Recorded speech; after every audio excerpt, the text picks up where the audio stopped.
BBC বাংলার সান্ধ্য অধিবেশন প্রবাহতে আপনাদের স্বাগত। আজ আপনাদের সাথে লন্ডন স্টুডিও থেকে আছি মানসী বড়ুয়া। বাংলাদেশের সর্বশেষ গুরুত্বপূর্ণ আপডেট সংবাদে আপনাকে স্বাগত। শুরুতেই সংবাদ শিরোনাম, পরে বিস্তারিত। প্রথমেই জানাবো আমাদের হাতে থাকা সর্বশেষ গুরুত্বপূর্ণ সবথেকে তাজা আপডেট সংবাদ। তরুণরাই এবারের নির্বাচনে গেম চেঞ্জার। অনেক নির্বাচন বিশ্লেষকের ধারণা, এবারের জাতীয় নির্বাচনে ভোটের টার্নিং ফ্যাক্টর হবেন তরুণ ভোটারেরা, যাদের অনেকেরই এবার প্রথম জাতীয় নির্বাচনে ভোট দেবেন। আবার অনেকেই আগে ভোটার হলেও গত তিনটি বিতর্কিত নির্বাচনে ভোট কেন্দ্রে যেতে পারেননি। এ কারণে তাদের ভোটে এবার নির্বাচনে নতুন করে সবকিছু নির্ধারণ হবে। এরপর জানাবো জামাতের হামিদুর রহমান আজাদের মনোনয়নপত্র বৈধ ঘোষণা। আসন্ন ত্রয়োদশ জাতীয় সংসদ নির্বাচনে কক্সবাজার ২ মহেশখালী কুতুবদিয়া আসনে বাংলাদেশ জামাত ইসলামের প্রার্থী এবং দলের কেন্দ্রীয় সহকারী secretary general AHM Hamidur Rahman আজাদের মনোনয়নপত্র বৈধ ঘোষণা করেছে নির্বাচন কমিশন ইসি। আজ শুনানি শেষে তার মনোনয়নপত্র বৈধ ঘোষণা করে নির্বাচন কমিশন। এদিকে তাসনিম জারার মনোনয়নপত্র বৈধ ঘোষণা। আসন্ন ত্রয়োদশ জাতীয় সংসদ নির্বাচনে ঢাকা ৯ আসনে স্বতন্ত্র প্রার্থী তাসনিম জারার মনোনয়নপত্র বৈধ ঘোষণা করেছে নির্বাচন কমিশন। আজ শুনানি শেষে তার প্রার্থিতা বৈধ ঘোষণা করে নির্বাচন কমিশন। এবারে জানাবো স্বেচ্ছাসেবক দলের নেতা মুসাব্বির হত্যার ঘটনায় প্রধান শুটার সহ গ্রেপ্তার ৩। স্বেচ্ছাসেবক দলের নেতা আজিজুর রহমান মুসাব্বির হত্যাকাণ্ডের ঘটনার প্রধান শুটার সহ ৩ জনকে গ্রেপ্তার করেছে ঢাকা মেট্রোপলিটন পুলিশ এর গোয়েন্দা বিভাগ শাখা ডিবি। আজ দিবাগত রাতে মানিকগঞ্জ এবং গাজীপুরে অভিযান চালিয়ে তাদের আটক করা হয়। এবং সর্বশেষ জানাবো পাকিস্তানে ভারতীয় মদতপুষ্ট ১১ সন্ত্রাসী নিহত। পাকিস্তানের খাইবার পাখতুনখোয়া এলাকায় নিরাপত্তা বাহিনীর ২টি পৃথক অভিযানে ভারতের মদতপুষ্ট মোট ১১ জন সন্ত্রাসীকে হত্যা করা হয়েছে। এ সন্ত্রাসীরা পাকিস্তানের বিরুদ্ধে নানা রকম ষড়যন্ত্র করছিল, এজন্য এদেরকে হত্যা করেছে পাকিস্তান সেনাবাহিনী। প্রিয় দর্শক, এতক্ষণ শুনছিলেন সংবাদ শিরোনাম, এবারে বিস্তারিত। তবে তার আগে বন্ধুরা অনুরোধ থাকবে এই সংবাদটিতে একটি লাইক দিন। এই চ্যানেলে আপনি নতুন হয়ে থাকলে আমাদের সংবাদটি দেখতে দেখতে চ্যানেলটি সাবস্ক্রাইব করে রাখুন। কমেন্ট করে বন্ধুরা আপনার মূল্যবান মতামত জানিয়ে দিন আপনি বিশ্বের কোন দেশ থেকে বা বাংলাদেশের কোন স্থান থেকে আমাদের সংবাদটি দেখছেন এবং শুনছেন। আর বন্ধুরা, সংবাদটি আপনার সোশ্যাল মিডিয়া ফেসবুকে শেয়ার করে বন্ধুদেরও দেখার সুযোগ করে দিন। গাজা যুদ্ধে আপনি যদি নিরীহ ফিলিস্তিনি শিশুদের ভালোবেসে থাকেন, কমেন্টে ইয়েস লিখে পুরো বিশ্বকে জানিয়ে দিন। এবারে বিস্তারিত। তরুণরা এবারের নির্বাচনে গেম চেঞ্জার।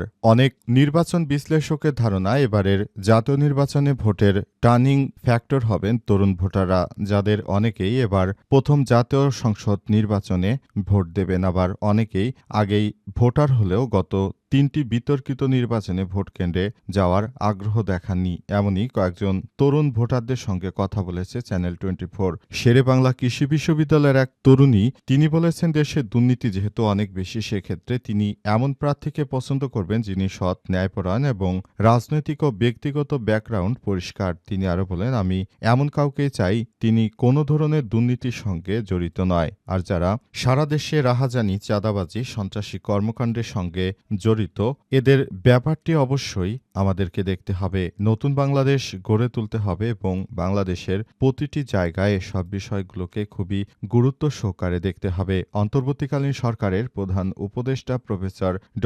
মোহাম্মদ ইউনূসের সরকার, তিনি যে নতুন বাংলাদেশ গড়ে তুলেছেন, এই নতুন বাংলাদেশ গড়ে তোলার প্রত্যয় ব্যক্ত করে তিনি গণভোটে হ্যাঁ সূচক ভোট দেবেন এবং নতুন করে সবকিছু তৈরি করার পেছনে সবাইকে নিয়ে আরও বেশি দায়িত্বশীল ভূমিকা পালন করতে হবে বলে মনে করে এবারের তরুণরা। চ্যানেল 24 এর বিশ্লেষণ থেকে আরও জানা গেছে, এবারের নতুন বাংলাদেশ গড়ে তোলার জন্য তরুণরা সব থেকে এগিয়ে রয়েছে এবং তারা বিগত 3টি জাতীয় সংসদ নির্বাচনে যে ভোট দিতে পারেনি, তাই তারা এবার সব থেকে সুষ্ঠু ও যোগ্য যে ব্যক্তি রয়েছে তাকে ভোট দিতে চান। হামিদুর রহমান আজাদের মনোনয়নপত্র বৈধ ঘোষণা। আসন্ন ত্রয়োদশ জাতীয় সংসদ নির্বাচনে কক্সবাজার ২ মহেশখালী কুতুবদিয়া আসনে বাংলাদেশ জামাত ইসলামের প্রার্থী এবং দলের কেন্দ্রীয় সহকারী secretary general HM. Hamidur Rahman আজাদের মনোনয়নপত্র বৈধ ঘোষণা করেছে নির্বাচন কমিশন ইসি।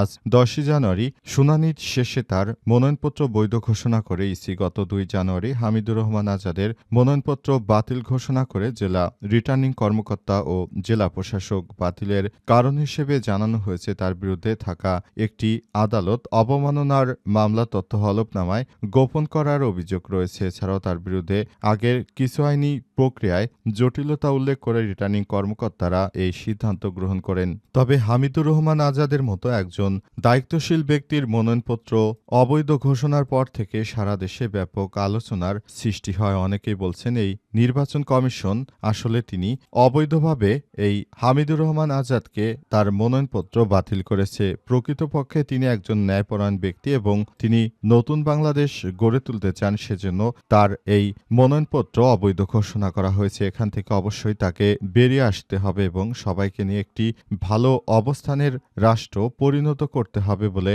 মনে করা হচ্ছে এবং সে অনুযায়ী কাজ করতে হবে হামিদুর রহমান আজাদ। এরপর নতুন করে তিনি আবার আপিল করেন এবং তার আপিল শুনানি শেষে এই সিদ্ধান্ত গ্রহণ করা হয়েছে যে তার মনোনয়নপত্র আবার ফেরত দেওয়া হচ্ছে।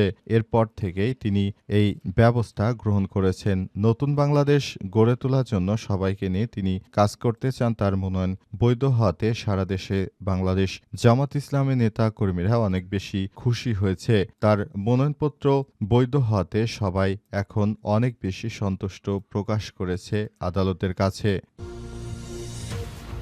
তাসনিম জারার মনোনয়নপত্র বৈধ ঘোষণা।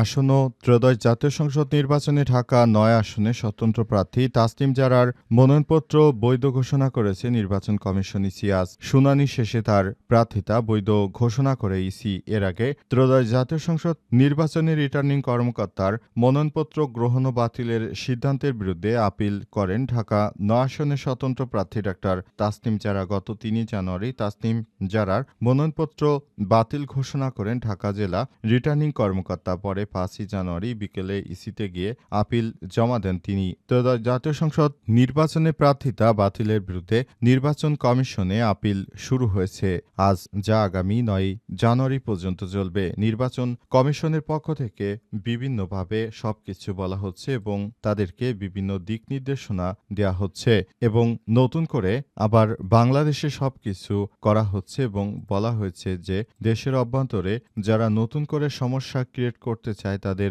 বিরুদ্ধে আরও বেশি দায়িত্বশীল ভূমিকা পালন করতে হবে এবং নতুন করে সবকিছু করতে হবে। নতুন বাংলাদেশ গড়ে তোলার জন্য সবাইকে নিয়ে আরও বেশি দায়িত্বশীল ভূমিকা পালন করতে হবে। পুরো বাংলাদেশে যে ধরনের সমস্যা দেখা দিয়েছে সবকিছু আবার নতুন করে ঠিক করতে হবে।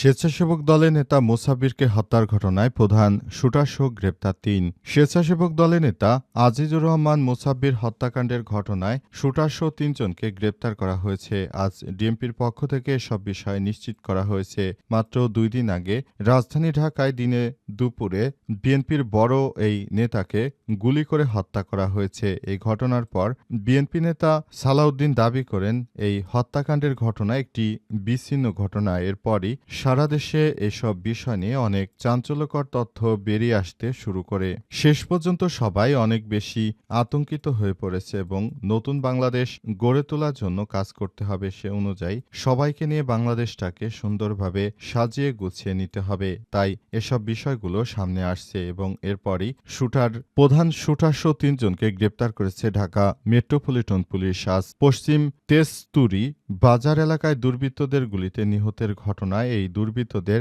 আটক করা হয়েছে। আজিজুর রহমান ঢাকা মহানগর উত্তর স্বেচ্ছাসেবক দলের সাবেক সাধারণ সম্পাদক। বিগত আওয়ামী লীগ সরকারের সময় তিনি একের পর এক মামলার আসামি হন। বেশিরভাগ সময় তিনি কারাগারে ছিলেন। ২০২৪ সালের ৫ আগস্ট আওয়ামী লীগ সরকার পতনের পর তিনি নিজ দলীয় রাজনীতিতে সক্রিয় হয়েছেন, কিন্তু ঘাতকরা তাকে বাঁচতে দিল না। কিন্তু তিনিও অনেকেই চাঁদাবাজির সঙ্গে যুক্ত ছিলেন বলে জানা গেছে। এই চাঁদাবাজকে হত্যা করা হয়েছে, এজন্য অনেকেই আবার খুশিও হয়েছেন।